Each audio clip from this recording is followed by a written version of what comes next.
Baik, tes. Bismillahirrahmanirrahim. Baik. Assalamualaikum warahmatullahi wabarakatuh. Waalaikumsalam warahmatullahi wabarakatuh. Alhamdulillahirabbil alamin. Wa bihi nasta'inu 'ala umuri dunya waddin. Asyhadu an la ilaha illallah wahdahu la syarika lah wa asyhadu anna Muhammadan abduhu wa rasuluh. Ba'd. Alhamdulillah, jamaah sekalian yang semoga dirahmati Allah Subhanahu wa taala, kita kembali memperbaharui syukur kita kepada Allah Subhanahu wa taala, karena syukur adalah merupakan ibadah yang agung, yang mulia di sisi Allah Subhanahu wa taala. Karena banyak di antara kita kaum muslimin lalai dari kehidupannya, diberi nikmat oleh Allah Subhanahu wa taala, akan tetapi lupa mensyukurinya. Kebanyakan manusia demikian. Karena itu Allah berfirman, wa qalilun min ibadiyah asy-syakur. Amat sedikit di antara hamba-hambaku, kata Allah, itu bersyukur. Ya, sedikit sekali di antara hamba-hamba Allah yang betul-betul bersyukur, mensyukuri nikmatnya. Nah, itu harus kita perbaharui syukur tersebut tiap saat, karena tiap detik, tiap saat nikmat Allah terus mengalir tiada hentinya. Maka juga syukur demikian. Jangan hanya ketika kita mendapatkan nikmat yang bisa dilihat mata, yang bisa diraba, yang bisa dirasa, baru kita bersyukur. Dan demikian. Dan salah satu nikmat juga yang harus kita syukuri sekarang ini adalah menghadiri majelis ilmu.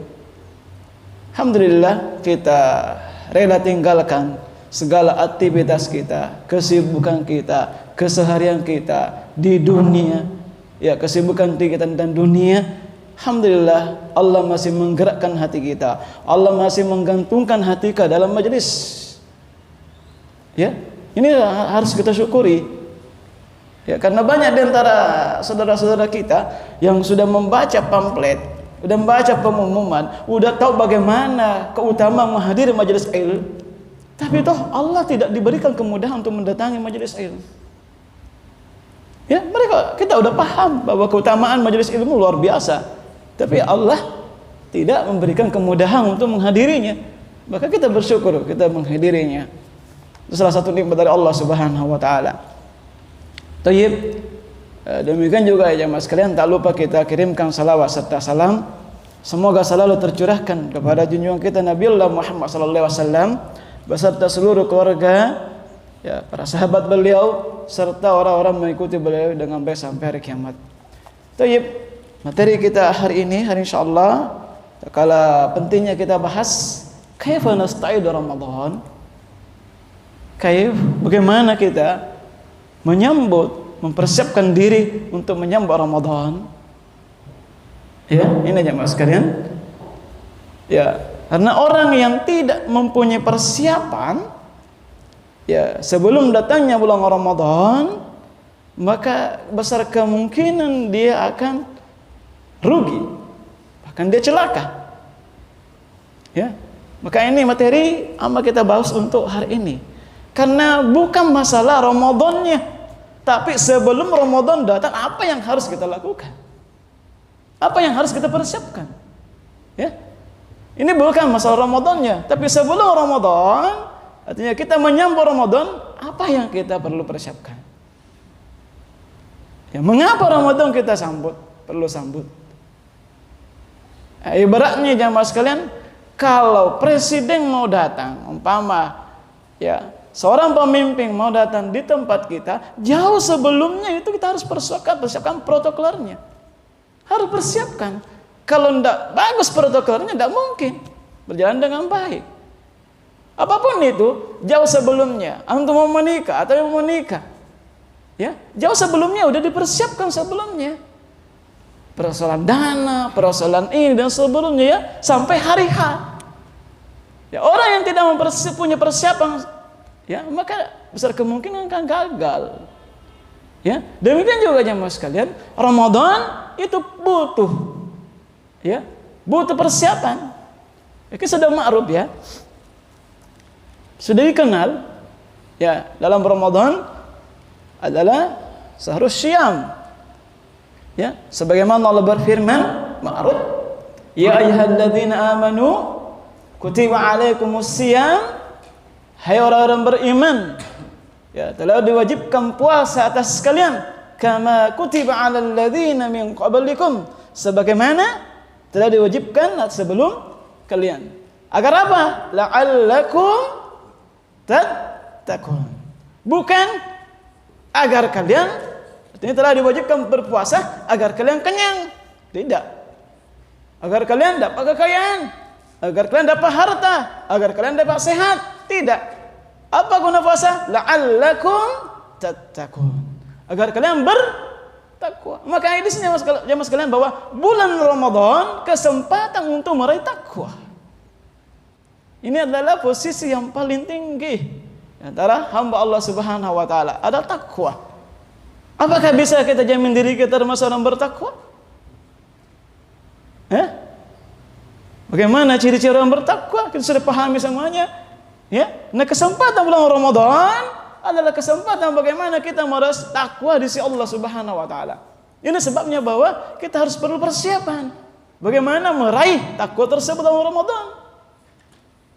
Di sini orang yang tidak punya persiapan pasti akan gagal. Ya. Makanya nih jemaah sekalian, takwa adalah derajat yang paling tinggi untuk seorang hamba. Ini takwa. Ya. Kalau Ramadan lah kesempatan meraih itu. Jangan lewatkan fursah, kesempatan yang emas. Itu yang pertama, bahwa Ramadan adalah meraih takwa. Yang paling pertama, paling utama. Ya. Ini banyak kaum muslimin tidak mempersiapkan ini. Maka nanti dalam Ramadan akan gagal meraih ketakwaan. Walaupun bagaimana dia berpuasa, sedekah dan seterusnya, tapi tidak punya persiapan yang matang, maka besar kemungkinan akan terluput dari kebanyakan kebaikan. Ya. Yang kedua jemaah sekalian, kenapa Ramadan kita perlu sambut? Ya. Syahrul Ramadan alladzi unzila fihil Qur'an. Bulan Ramadan yang diturunkan kepadanya adalah Al-Qur'an. Ramadan adalah syahrul Qur'an. Hudan linnas, petunjuk bagi manusia. Ya, siapa yang lepas dari Al-Qur'an, seseorang yang lepas dari Al-Quran, dia akan tersesat. Dia artinya apa? Tidak punya petunjuk. Tidak punya petunjuk. Mana jemaah sekalian? Bahwa siapa yang lepas dari Al-Quran dalam sedetik saja atau sesaat saja, dia akan tersesat. Karena Al-Quran adalah petunjuk bagi orang-orang beriman, bertakwa. Nah, jemaah sekalian, jangan sampai kita lalai darinya. Wah, memang bahwa Al-Quran itu merupakan adalah petunjuk. Nah, lebih-lebih di dalam bulan Ramadan adalah sahrul qiraah. Sebagaimana Rasulullah SAW muroja Al-Qurannya pada bulan Ramadan. Ya, muroja Al-Qurannya bulan Ramadan bersamaan dengan Jibril. Bagaimana dengan kita jemaah sekalian? Rasulullah SAW sendiri muroja. Ya. Bagaimana hafalan kita? Tadarus kita? Bacaan kita? Berapa yang tersisa? Ini jemaah sekalian bahwa andaikan bahwa setiap membaca Al-Quran itu dapat rupiah, satu hurufnya dapat rupiah 10.000, tentu semua akan berlomba-lomba orang akan membacanya. Siapapun itu. Karena langsung dikasih. Bukankah Rasulullah bersabda bahwa ya, setiap ya, hurufnya itu akan mendapatkan 10 kebaikan. Subhanallah. Buku mana yang di muka bumi ini yang setiap hurufnya itu dapat 10 kebaikan? 10 pahala? Tidak ada. Tapi toh, kenapa manusia, kenapa kaum muslimin pada umumnya malas membaca Al-Quran? Malas menjadikan Al-Quran sebagai petunjuk. Bahkan meninggalkannya. Ini jemaah sekalian bahwa ini harus dipahami bahwa keutamaan bulan Ramadan itu dalamnya diturunkan Al-Quran. Ya, Al-Quran.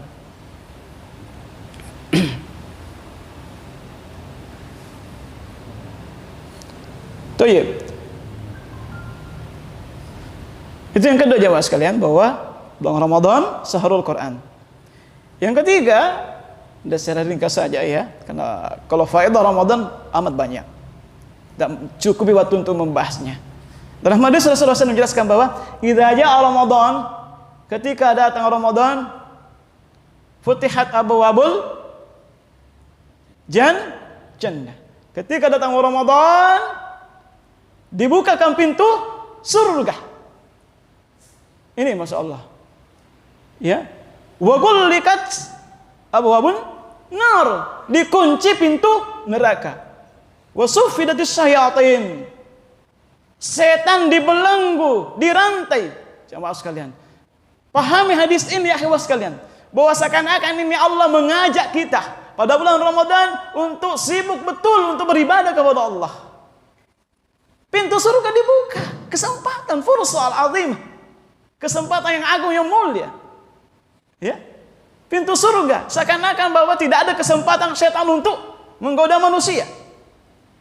Ya, setan dibelenggu, dirantai. Pintu neraka dikunci. Ya, seakan-akan tidak ada kesempatan untuk berbuat dosa. Makanya Allah mengajak kita pada bulan Ramadan ini untuk betul-betul fokus untuk beribadah. Maka jemaah sekalian, ini suatu keutamaan bulan Ramadan, tidak dimiliki bulan-bulan yang lainnya. Ya. Jadi ini kesempatan betul ya untuk meraih kebaikan yang banyak. Ya. Yang berikutnya, di dalam Ramadan setiap harinya itu innalillahi fi kulli yawm itqa'a minan nari fi syahr Ramadan. Setiap harinya Allah membebaskan seseorang dari neraka pada bulan Ramadan. Masya Allah. Bukankah kita yang inginkan lepas ya jeratan dari neraka? Maka kesempatan fursah dalam Ramadan.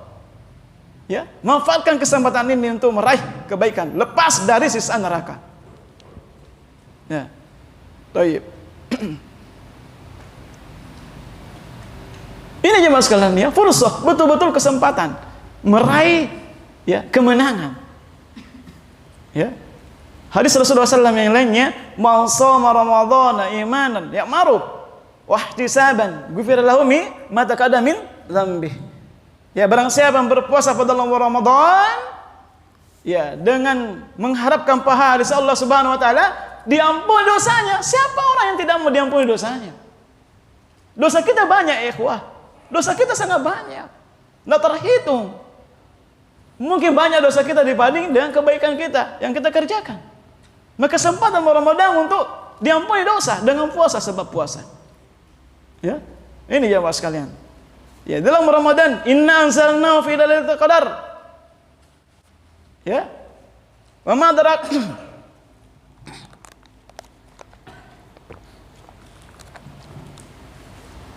di dalam bulan Ramadan diturunkan apa? Al-Quran pada malam Lailatul Qadar. Lailatul Qadar khairum min alfi syahrin. Lailatul Qadar lebih baik dari 1000 bulan. 80 tahun kita beribadah baru bandingannya satu malam. Subhanallah, fursul azim ya ikhwah. Kesempatan betul untuk meraih kebaikan. Ya, maka orang yang tidak mempunyai ya persiapan yang matang, maka akan diharamkan untuk mendapatkannya. Apalagi yang enggak remeh. Ya, ini satu malam dalam bulan Ramadan. Inilah keutamaan Allah berikan kepada kita. Ya. Man qama Lailatul Qadar, ya, ghufir lahu ma taqaddama min dzambi. Barang siapa mendekatkan salat pada malam Lailatul Qadar, akan diampuni dosanya. Banyak sekali keutamaan bulan Ramadan. Ya. Makanya jemaah sekalian, untuk itu perlu kita persiapan bagaimana kita menyambutnya. Ya, sebagaimana kita dalam persoalan dunia, sesuatu hari yang besar, menikah tadi, datang pemimpin, ya presiden khususnya, tentu jauh sebelumnya harus persiapkan protokolernya. Perlu, itu penting itu. Kalau tidak ada, akan kacau. Nah, demikian juga seseorang yang tidak punya persiapan menghadapi bulan Ramadan akan kacau keadaannya. Tidak bisa membedakan mana alham. Tidak bisa bedakan. Makanya jemaah sekalian, sebagaimana jelaskan para ulama kita, ada beberapa poin ya dalam rangka bagaimana kita menyambut Ramadan dengan baik, agar kita dalam Ramadan bisa mendapatkan kebaikan yang lebih banyak. Yang pertama adalah doa. Jangan anggap remeh doa ya ikhwah. Doa huwal ibadah. Doa adalah ibadah. Ya, sebagaimana para ulama salaf terdahulu, ya jauh sebelum datangnya bulan Ramadan, 6 bulan sebelum datang Ramadan, balikna Ramadan. Ya Allah, sampaikanlah hari pada bulan Ramadan. 6 bulan sebelum datang Ramadan. Apakah kita berdoa demikian juga ya ikhwan? Atau baru sekarang kita berdoa? Kan kita lalai. Ya, sebagaimana ya doa para ulama salaf terdahulu, Allahumma sallimni ila Ramadan. Ya Allah, sampaikan kepada saya Ramadan, selamatkan saya kepada Ramadan. Selamatkan saya. Apa maksudnya selamat? Ya Allah, panjangkan umurku, berilah saya kesehatan. Ya, maksudnya itu ya Allah. Beri saya kesehatan, beri saya kemampuan untuk beribadah pada bulan Ramadan. Karena banyak di antara saudara-saudara kita, ya, yang belum sampai Ramadan, bahkan sehari atau 1 jam datangnya Ramadan, dipanggil kembali kepada Allah. Inna lillahi wa inna ilaihi raji'un. Banyak di antara kita, banyak yang masuk dalam Ramadan tapi tidak bisa beribadah dengan baik. Ditakdirkan oleh Allah sakit, ya kan? Banyak yang datang Ramadan tidak bisa beribadah dengan baik, ditakdirkan Allah kesibukan, urusan dunia, urusan keluarga, banyak jamaah sekalian. Ini tidak bisa kita pungkiri. Maka doa sebelum datangnya Ramadan, doa Allahumma sallimni ila Ramadan. Ya Allah, selamatkan saya sampai ke Ramadan. Ini, selamatkan saya sampai Ramadan. Ini jamaah sekalian, banyak. Tahun lalu kita masih bersama saudara kita Ramadan, ternyata itu adalah akhir Ramadan baginya. Tidak pernah lagi bertemu dengan kita. Maka itu perlu doa agar kita mendapatkan masih ada 20 hari lebih. Kita berdoa kepada Allah, mudah-mudahan Allah ya menyelamatkan kita sampai Ramadan. Artinya selamat apa?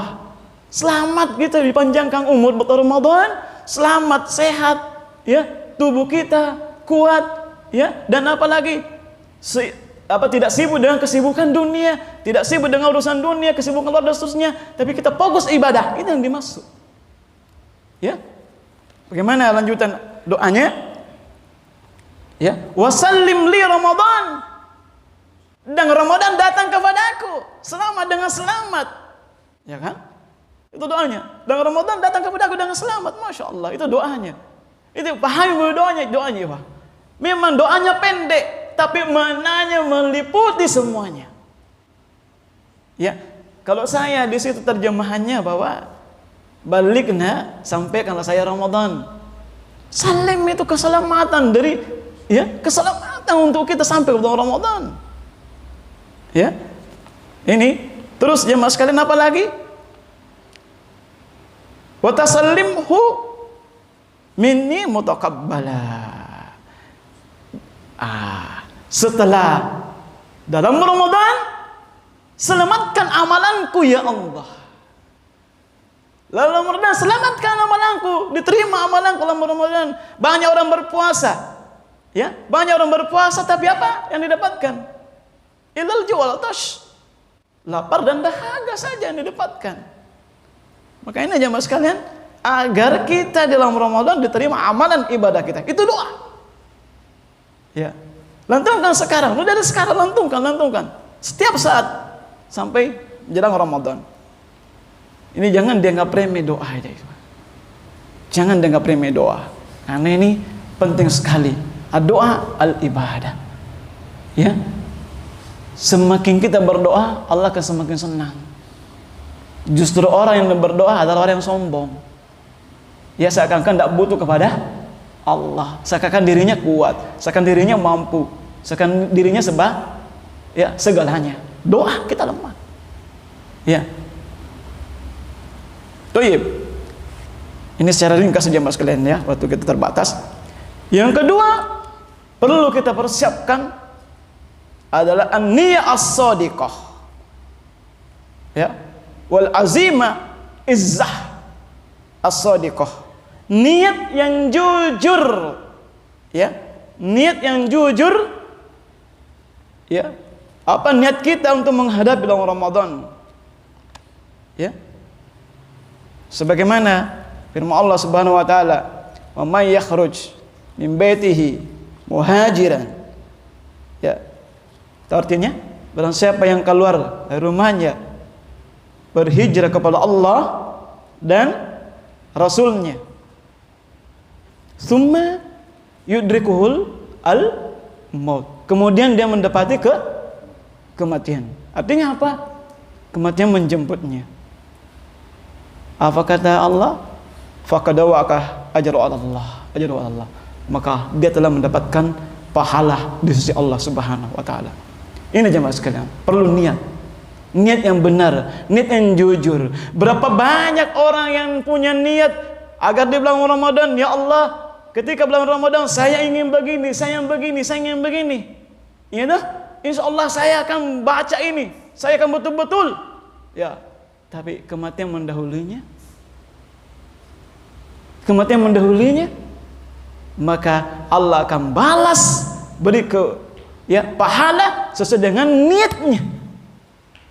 Berarti dia tidak meninggal dalam keadaan sia-sia. Dia masih mendapatkan faedah Ramadan karena dengan niatnya. Ini perlu dengan niat. Apa yang kita inginkan dalam Ramadan? Ya, fokus ibadah, azam. Ya, perlu apa itu azam itu? Kemauan yang kuat, yang kokoh. Ya, ini harus ada azam yang kuat, niat yang jujur.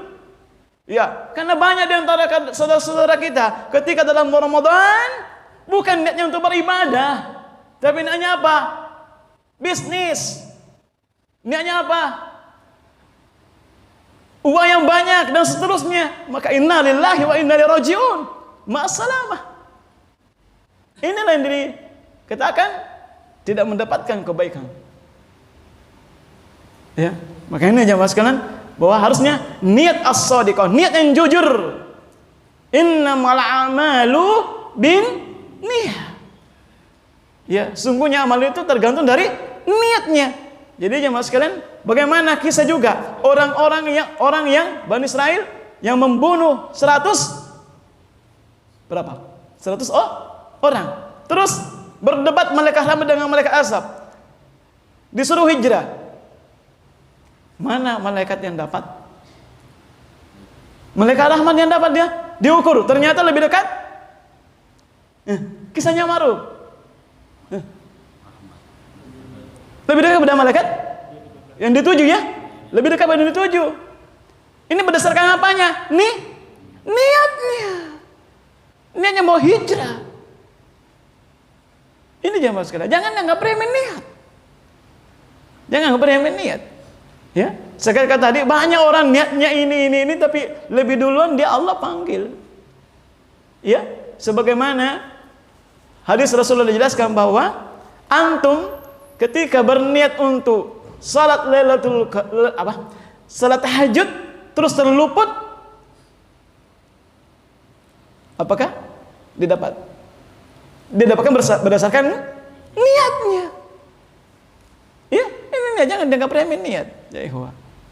Ya, artinya yang penting niatnya jujur mendapatkan ridha Allah Subhanahu wa taala. Baik.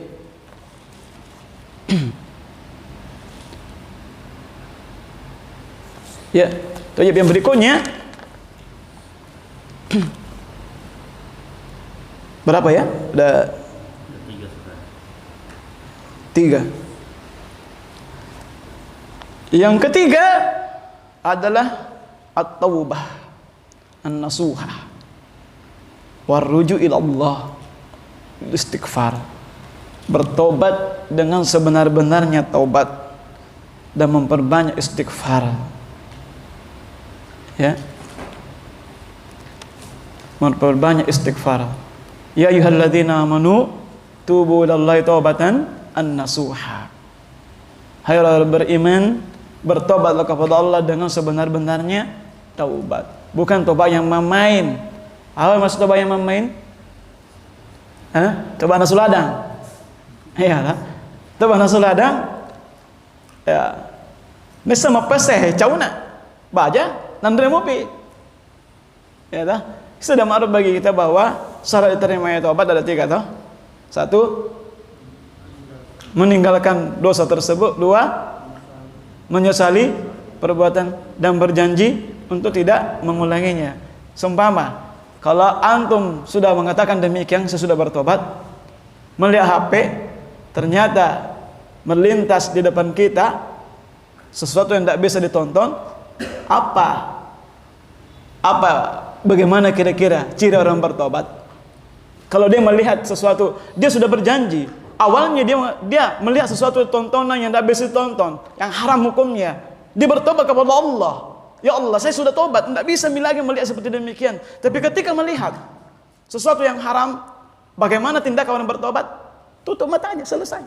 3. Selesai. Itu orang bertobat ya ikhwah. Tapi bagaimana kalau menikmati? Astagfirullah. Dia sambil astagfirullah. Dilihat tonjing. Iya kan? Sambil mengucapkan istighfar, seakan-akan itu mengejek Allah Subhanahu wa taala. La haula wala quwwata illa billah. Sambil istighfar melihat yang haram. Ya, ini ciri orang bertobat. Kalau bertobat betul-betul dia tinggalkan sudah. Khalas. Selesai. Orang bertobat demikian ya ikhwah. Mendengarkan sesuatu yang haram, tutup telinga. Kalau tidak bisa, tinggalkan. Kalau tidak bisa, ya tinggalkan tempat itu. Yang bertobat tidak mungkin senang hatinya mendengarkan sesuatu yang haram. Orang bertobat tidak mungkin senang melihat yang haram. Pasti hatinya gelisah. Ya, pasti hatinya itu galau, kacau, pusing kepalanya kalau mendengarkan sesuatu yang haram. Nah, ini orang bertobat. Ya, orang bertobat. Sudah berjanji, ya sudah tinggalkan. Tapi bagaimana sudah berjanji? Lihat, tanpa ada rasa bersalah, tanpa ada rasa berdosa. Lewat. Masya Allah. Ini bukan ciri orang bertobat. Bukannya. Makanya jemaah sekalian, kenapa penting kita bertobat sebelum datangnya Ramadan? Agar kita datang Ramadan dengan hati bersih. Seakan-akan kita keluar dari ibu bayi yang baru lahir, bersih dari dosa, menyambut Ramadan. Kenapa? Jemaah sekalian, banyak orang yang niatnya ingin kebaikan tapi tidak bisa menegakkan kebaikan. Niatnya untuk salat lail, niatnya untuk bersedekah, niatnya untuk baca Al-Quran, tapi tidak bisa. Makanya ini seorang datang kepada Hasan al-Basri, ja'a rajulun ila Hasan al-Basri, dan berkata, ya Aba Sa'id, dia mengatakan bahwa saya berasam, saya ingin niat qiyamul lail. Walakin nih, tapi saya tidak mampu.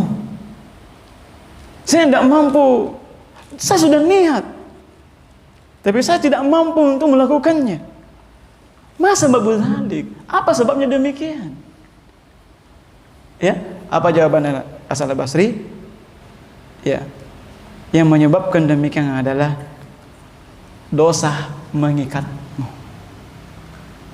Itu sebab dosa. yang menghalangi seseorang untuk beribadah kepada Allah, al-maksiyah wadzunub, dosa dan maksiat. Ini jemaah sekalian, yang menghalangi kita beribadah kepada Allah, tidak bisa khusyuk, bahkan tidak bisa menegakkan salat lain. Ya, padahal kita sudah niatkan, tidak bisa kita rutinkan baca Al-Quran, tidak bisa rutinkan kita beribadah yang lainnya, adalah dosa, maksiat. Ya, kallabal ron, ada ron dalam hati kita, menghalangi hijab antara diri kita dengan Allah. Dosa. Ya, ini dosa, maksiat yang menghalangi kita antara diri kita dengan Allah. Maka itu perlu kita bertobat, agar nanti dalam Ramadan kita bisa datang kadang bersih. Allah memberikan taufik kita untuk beribadah, fokus beribadah.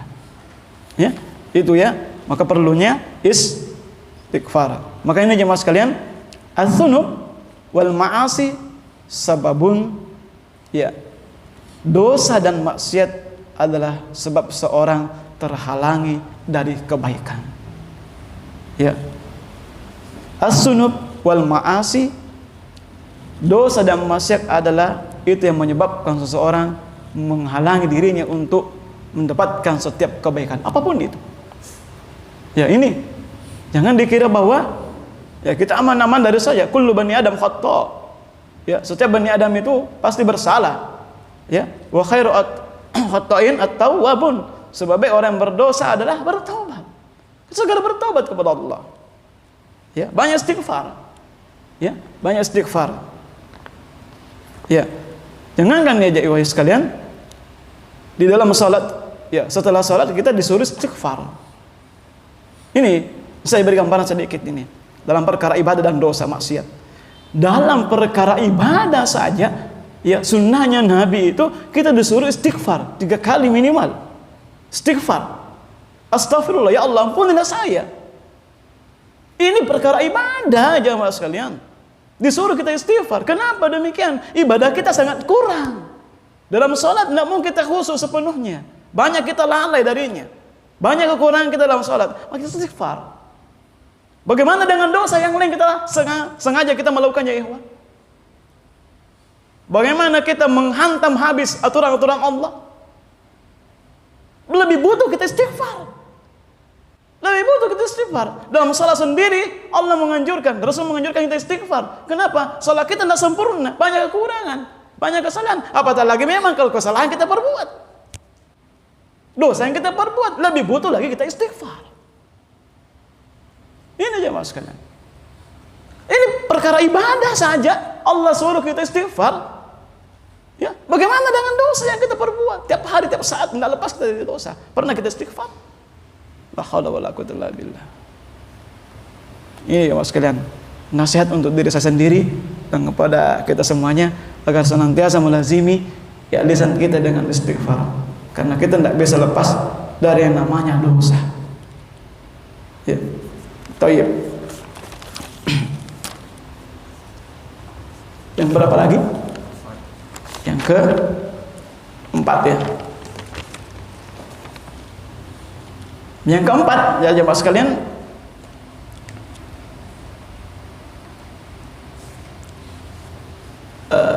bebaskan diri kita dari kesibukan dunia. Ini menyambut Ramadan, dari kesibukan dunia.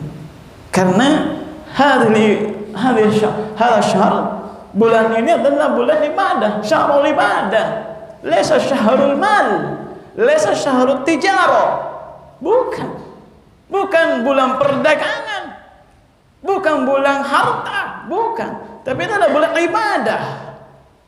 Syahrul qiraah, syahrul sedekah. Ini semuanya perkara ibadah. Maka kapan orang disibukkan dengan perkara dunia, lepas, luput dari hal kebaikan, akan luput dari banyak kebaikan. Nah ini makanya jemaah sekalian, sebagaimana para ulama salaf terdahulu, kalau bulan Ramadan itu mereka tutup tokonya, tidak bekerja, tidak bekerja. Apa yang dia makan memang persiapkan sebelum Ramadan, dia persiapkan. Ya, sejauh sebelum datang Ramadan, dia persiapkan dirinya. Wah, pada saat bulan Ramadan saya tidak kerja. Ini untuk diri bulan Ramadan, khusus ibadah, khusus untuk beribadah. Ya. Nah, ini ya, zaman sekarang berbeda. Kalau kita ya kerja kantoran, iya, nggak bisa, kan itu kewajiban ya.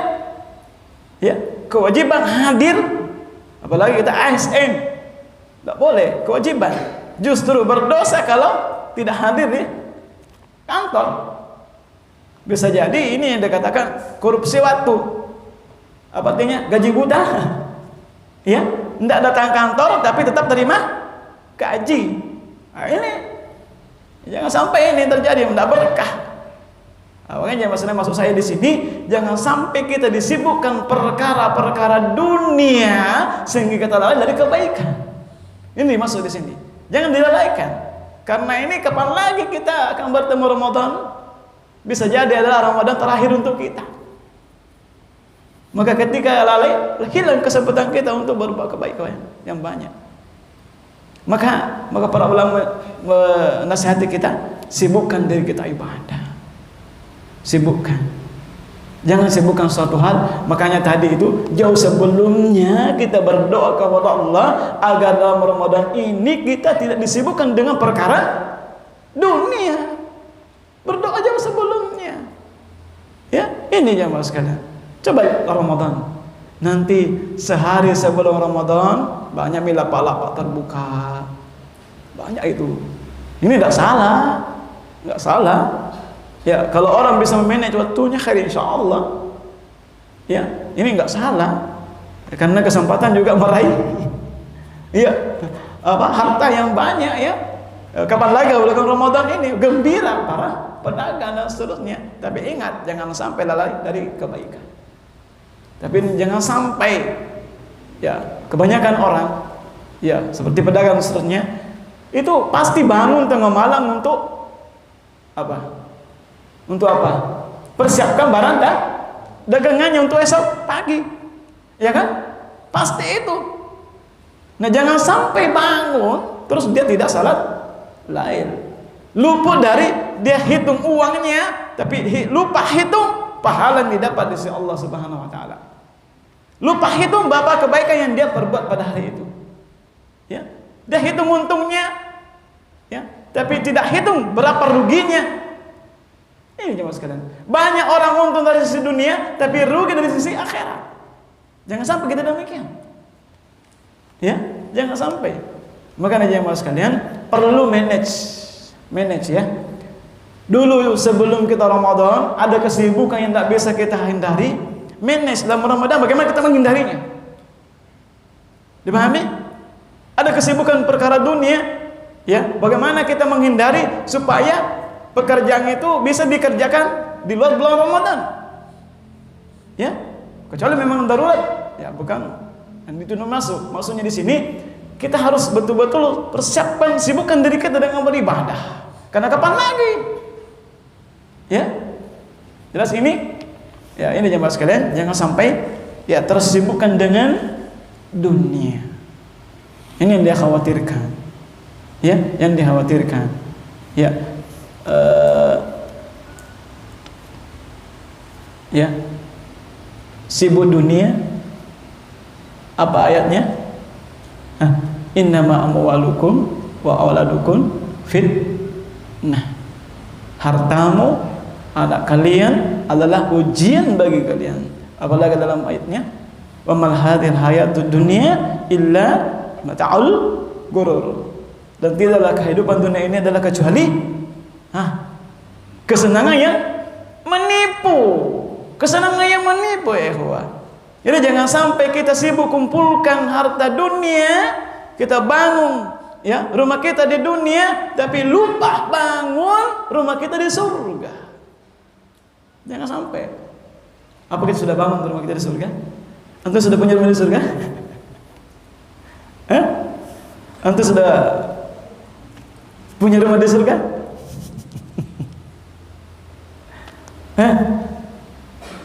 Ya, banyak ya hadis-hadis menunjukkan bahwa Allah akan bangunkan rumah di surga. Ya, Masya Allah, itu kita jangan sampai jamaah sekalian. Artinya apa? Kita sibuk mengumpulkan dunia, sibuk mengumpulkan harta, sibuk mengumpulkan pakaian, ya barang dan seterusnya, tapi yang dibawa ke kuburan cuma satu kain. Iya kan? Yang dibawa ke kuburan cuma selembar kain. Kemana itu yang banyak? Kemana itu? Tinggalkan. Ini jangan sampai kita ya celaka, sibuk dengan dunia. Maka Ramadan fursal azimah. Ya, Ramadan adalah kesempatan yang besar, yang agung untuk meraih banyak kebaikan. Jangan lalai darinya. Kesempatan. Ya, asam dari sekarang, niat dari sekarang bahwa saya akan begini. Tapi jangan sampai berdoa, lupa berdoa. Cuma niat tanpa doa. Karena banyak orang yang niat tapi Allah menggagalkannya. Maka ini semuanya sekarang saya rangkum bahwa itu artinya di sini semua terkumpul. Ya, semua bagaimana menghadapi menyambut bulan Ramadan. Ya, itu satu kesatuan, tidak bisa lepas itu. Ya, apa yang kita bahas ini satu kesatuan tidak bisa lepas. Doa, terus apalagi niat, terus apalagi, ya tobat itu penting. Dan tak kalah pentingnya bergembira. Ini berikutnya, bergembira masuknya Ramadan. Bergembira. Ini bagaimana ketika ada tamu yang kita rindukan datangnya, bagaimana? Pasti bergembira. Bagaimana seseorang tidak bergembira dalam Ramadan adalah panen diskon. Iya kan? Panen diskon, diampuni dosa, pahala luar biasa. Bagaimana tidak bergembira? Ya, pintu surga dibuka, ya. Neraka ditutup, setan dirantai, dibelenggu. Bagaimana tidak bergembira? Ya, setiap malam Ramadan ya dilepaskan dari neraka. Bagaimana tidak bergembira seorang beriman? Ya. Maka ini tanda gembiranya masuk Ramadan itulah tanda orang tersebut beriman kepada Allah Subhanahu wa taala.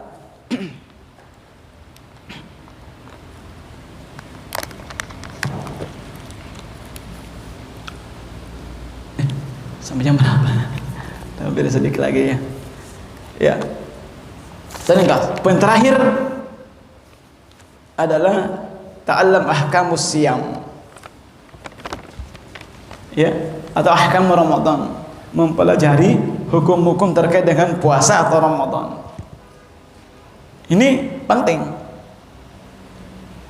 Ya, apa yang terkait dengan Ramadan, terutama perempuan, para akhwat, ya itu penting terkait Ramadan, ahkam Ramadan, ya bagaimana penentuan hilal dan seterusnya, ya berapa rukun puasa, ada berapa rukun puasa?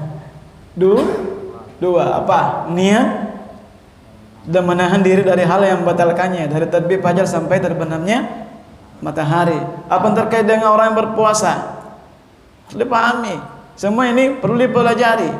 Bagaimana hukum orang yang berpuasa, orang yang tidak berpuasa, orang yang boleh berpuasa, boleh berbuka, harus dipahami semua ini. Ya, karena kadang-kala ini perkara yang kita dianggap remeh. Ya, contoh kecil saja ya, perkara salat. Seorang imam harus pahami hukum-hukum terkait dengan salat. Apalagi salat berjamaah. Harus itu. Ya, contoh sebagaimana pertanyaan pekan lalu, bagaimana hukumnya seseorang yang lupa sujud padahal sujud adalah merupakan rukun. Ya, sujud pada rakaat terakhir umpama ya, rakaat terakhir. Apa yang dilakukan? Ya, dia kembali pada rakaat terakhir tersebut. Tidak usah lihat yang sudah dia kerjakan, dia kembali melaksanakan sujud. Pahami? Ya, karena dia lupa dah. Baru dia salam. Nanti dia melakukan sesuatu apa yang dia telah tinggalkan. Baru salam. Kapan sujud sahwinya? Setelah salam. Ini banyak imam-imam masjid tidak. Dan juga harus paham bahwa yang berdiri di belakang imam itu harus yang faqih, yang paham. Tidak sembarang iya. Kalau imam salah ya tegur kesalahan, bukan kesalahan sepenuhnya imam. Kesalahan makmum juga, kenapa tidak tegur? Ucapkan subhanallah, umpama satu demikian.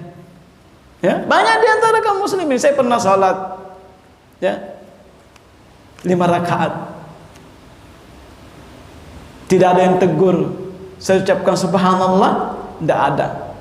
Saya duduk, apa yang saya lakukan? Saya yakin bahwa lebih 1 rakaat.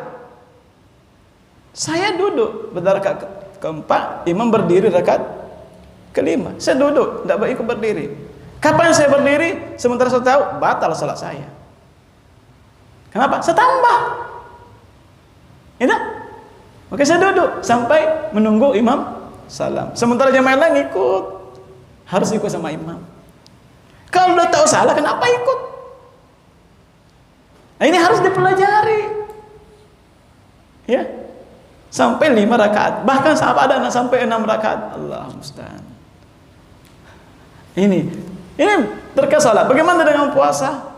Fidyah. Ya, bagaimana orang yang sakit, hukum-hukumnya, orang yang hamil, menyusui, hukum-hukumnya. Kalau nggak dipelajari, kita bisa kemungkinan, ya, ini jamaah sekalian, harus pelajari ahkamus syiyam. Meskipun kita sudah pelajari tahun lalunya, tapi apakah melekat di sini? Ya, ini jamaah sekalian, itu sudah pelajari. Maka ini penting, pelajari tentang hukum-hukum puasa. Itu penting. Wallahu a'lam bishawab. Mungkin ini jamaah sekalian ya, untuk sesi pertama ini tentang bagaimana menyambut Ramadan. Ya, wallahu a'lam bishawab. Semoga Allah Subhanahu wa taala memberikan kita kekuatan dan memberikan keselamatan sehingga kita bisa mendapatkan Ramadan yang akan datang sebentar lagi. Ya, thayyib. Mungkin ada jamaah atau pertanyaan dari jamaah sekalian. Ya. Selamat. Saat kita sudah mencapai di bulan Ramadan, kita ingin beribadah sepenuhnya atau kita ingin satu hari itu full dengan ibadah. Nah, pertanyaan saya, misalkan kami di kampung, kita bekerja di kebun. Nah, pada saat pagi hari orang tua kita menyuruh kita untuk pergi ke kebun, namun kita mengatakan bahwa kita ingin beribadah sepenuhnya di rumah. Apakah berbakti kepada orang tua itu atau kita pergi ke kebun karena disuruh orang tua itu termasuk ibadah atau bagaimana, Ustaz? Barakallahu fikum ya. Pertanyaan yang cukup menarik. Bisa dikiaskan kepada kasus yang sama. Ya. Perlu dipahami ihwan. Wa qadara rabbuka alla ta'budu illa iyyah. Wa bil walidaini ihsana. Allah mewajibkan kita berbuat baik kepada kedua orang tua. Wajib.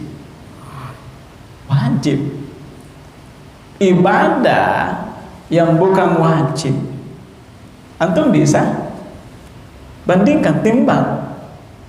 Contoh, kita sementara salat sunat rakaat terakhir, bahkan tahiyat akhir, panggil, ya fulan, ya Abdallah, antum wajib penuhi panggilan. Iya, batalkan salatnya, batalkan. Kenapa? Memenuhi panggilan orang tua wajib. Dosa kalau dipenuhi. Salat sunnah ditinggalkan dan dosa. Pahami? Ini jemaah sekalian, harus dipahami ini.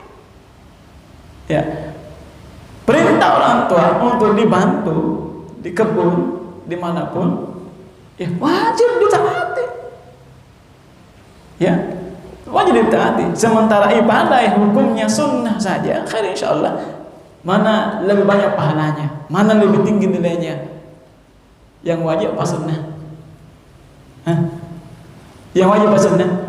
Yang wajib, pahalanya lebih tinggi. Penuhi orang tua, bernilai pahala insyaallah. Ya. Di samping demikian juga di kebun waktu istirahat antum bisa baca Al-Qur'an.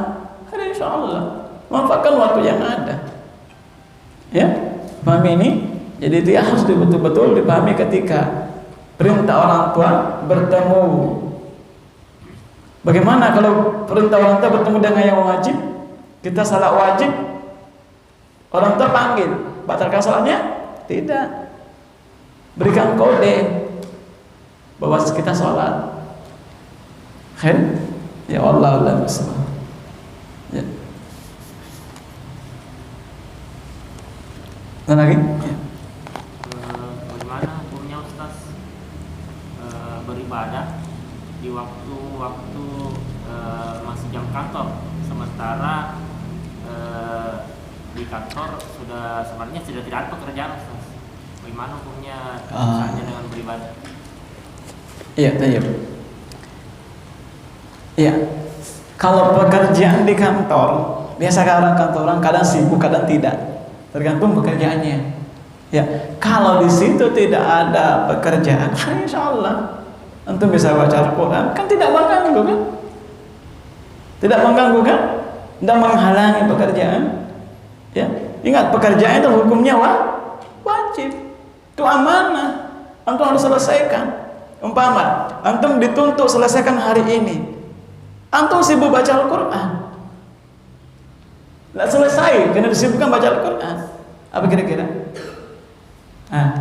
Mau beribadah tapi melalaikan amanah, mana lebih besar dosanya? Mana lebih besar? Amanah ini harus diselesaikan. Pahami? Sementara baca Al-Quran hukumnya sunnah. Hari sholat tidak mengapa selama itu tidak mengganggu pekerjaan kita. Tapi ingat, harusnya seorang muslim itu paham mana lebih utama, lebih penting. Ya, wallahu a'lam bishawab. Ya. Tayyib. Sadar mungkin? Ya. Terkait dengan berdoa atau juga mungkin taubat menyambut kepada apakah ada waktu khusus saya ditentukan ini saya berdoa untuk menyambut badan atau bertobat secara khusus atau bagaimana selama menjelang Ramadan? Tayyib. Ya, sebenarnya untuk taubat itu tidak ada waktu khusus. Tiap saat kita butuh taubat. Tidak ada waktu khusus untuk Ramadan, tidak ada. Karena tiap saat kita berbuat dosa, maka itu jangan tunda taubat. Tiap saat harus bertobat. Kita berbuat dosa taubat. Ya, artinya hanya di sini bahwa supaya kita lebih fokus beribadah, hati kita jauh lebih bersih, kita betul-betul fokus untuk bertobat. Ya. Sebelum datangnya Ramadan, karena kadang kita lalai. Ya, banyak dosa kita tapi luput dari taubat. Kita keenakan, banyak ibadah kita yakin kepada Allah bisa ampuni. Ya, kita yakin bahwa kita ini sudah jalan sunnah. Ya, enggak dosa. La haula wala quwwata illa billah. Kita lalai ya ikhwan. Makanya butuh taubat kapan dan dimanapun. Karena tiap saat itu kita berbuat dosa. Ya. Tidak ada kekhususan ya, tidak ada kekhususan. Yang jelasnya setiap saat kita butuh taubat. Karena setiap saat berbuat dosa. Ya wallahu a'lam bishawab. Ya. Halo ikhwan. Ya. Bagaimana hukum kita berpuasa saat safar? Katanya ada hadis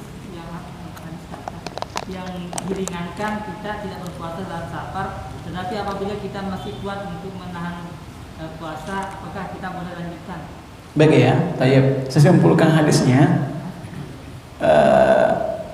Dilihat kondisi keadaan saja. Kalau safar itu sangat berat untuk diri kita, berat untuk berpuasa, berat, artinya perjalanannya berat, bisa menguras tenaga, ya, maka insyaallah tidak apa-apa berbuka. Silakan berbuka. Tapi Ya, kalau perjalanan itu tidak mengeluarkan keringat, tidur saja di bawah AC, ya kan? Insya Allah anjuran para ulama, meskipun seorang musafir asalnya boleh berbuka,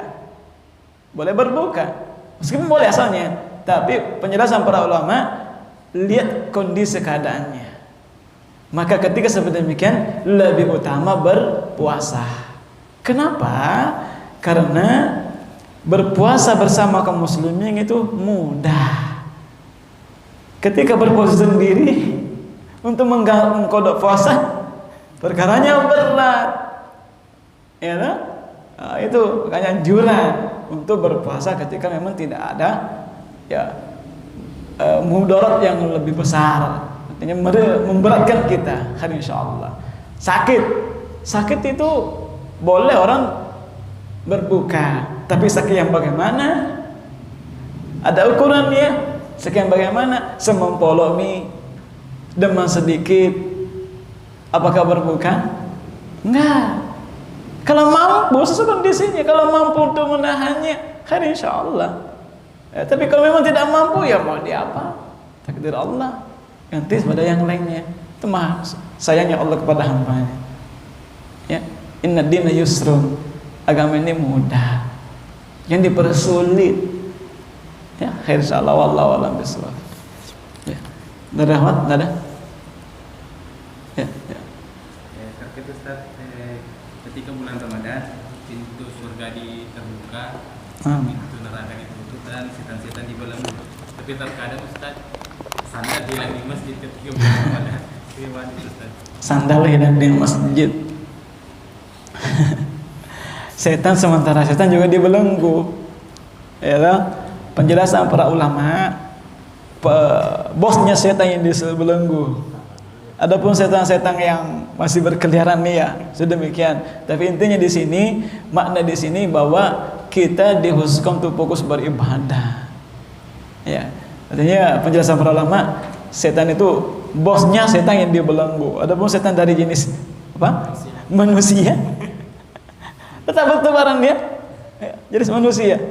Alladzi yuwaswisu fi sudurin nas minal jinnati wan nas. Dari setan itu ada dua jenis, kalangan jin dan manusia. Ya, yeku iri tawi setan malino dari manusia. Ya, nah, kalau tidak dilihat berarti dari kalangan jin. Apa bedanya setan, jin, iblis? Jin, setan, iblis. Iblis moyangnya jin, sebagaimana ada moyangnya manusia. Pahami? Jadi setan itu apa? Sifat watak yang jelek, selalu mengarah kepada kejelekan, mengarah kepada kejelekan. Jadi siapapun di antara kita, itu ada bisikan-bisikan dalam hati itu. Ada bisikan dalam hati. Hati-hati, karena memang setan itu kadang-kala datang dalam bentuk sebagai pemberi nasihat. Luar biasa. Sebagaimana dia datang kepada Nabi Adam alaihissalam sebagai apa? Memberi nasihat kepada Nabi Adam. Iya, contoh. Ya, contoh umpama di sini. Ya, ada mau dikasih ujrah. Tapi apa dibilang? Enggak usah kasih saya. Biarkan saja orang lain. Tapi setan datang dalam bentuk pemberi nasihat. Ya Allah, bodoh-bodohmu, donggo-donggomu teh. Demu salah. Kamu benar, posisi benar. Yang salah ketika kamu minta. Itu pemberi nasihat. Nasihat. Pemberi nasihat ini, hati-hati. Terjebak manusia kalau memang. Ya memang salah ya kemenlah kok. Coba. Benar enggak? Ini salah tuh. Makanya hati-hati. Makanya Mas sekalian, setan itu dalam kadang datang dalam keadaan memberi nasihat. Ini berat. Kalau dia datang keadaan mengajak kepada kejelekan, kita tahu ini jelek. Cuma hawa nafsu kita kalah. Ya, tapi kalau dia subhatnya datang memberi nasihat, perkara berat karena orang yang nggak pahami, orang yang dalam ilmunya pasti itu. Ya, akan kalah dari setan. Jadi jemaah sekalian, ya penjelasan para ulama itu setan dari kalangan yang ya bosnya wallahu a'lam bishawab. Ya wallahu a'lam. Ya. Tayyib, kalau tidak ada lagi, kalau waktu kita terbatas, kita masuk materi yang kedua.